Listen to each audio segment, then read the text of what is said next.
Hi there, I'm Chris Berman. We got a lot of games to cover, so let's get to it. In our first game this week, we had the Bengals narrowly coming out on top by 5.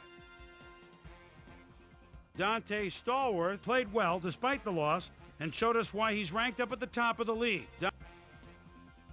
Dwayne Bates had over 50 yards receiving and helped his Eagles beat the Browns. Way up in the northern plains in Minnesota, we had the Vikings end up with an 8-point victory. Over in the stadium, we had the Panthers get nipped by 3 points. In a long-standing AFC rivalry, we had the Patriots pick up win number 2. Falcons, Chiefs. Trent Green calling signals at his own 40-yard line, rolls, then fires a slant. Look at him go! He could go all the way. 60-yard score! The Chiefs go on to win this by the final score of 35-14. The Packers defense held their opponents to under 100 rushing yards in their win at Lambeau Field. The Seahawks lost on the road but will get to head home and meet the Panthers.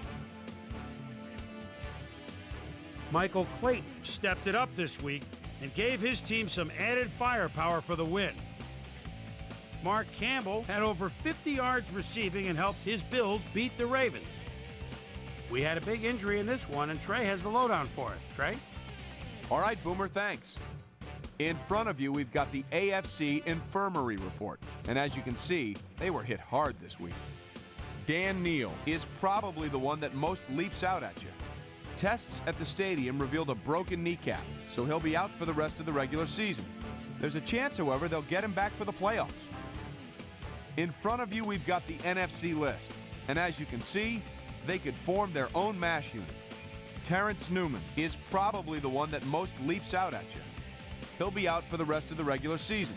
There's a chance, however, they'll get him back for the playoffs. Now, on to even bigger news, as you may have already heard. Huff had to be placed on injured reserve, so he'll be on the sidelines for the rest of the year. Just a key blow to the heart of this defense. Now we'll move on to our top story of the day. Lawyer Malloy is going to find himself in street clothes for the time being, and that'll be a major blow to this club. So that'll do it for now. Chris, let's send it back to you. Lions, Giants. Number 47 is always a threat. They're at the 1-yard line and touchdown. The Giants win this one by the final score of 14-13. At the home of the Indy 500, we had the Colts get edged out by 2 points. And last but not least, we had the Dolphins come away victorious. So another week in the books here on ESPN, but what do you say we hand out a few game balls before we go? Here's my primetime players. That'll do it, sports fans. I'm Chris Berman, and thanks so much for joining us here in the Bristol studios. We'll see you next week right here on ESPN, the worldwide leader in sports.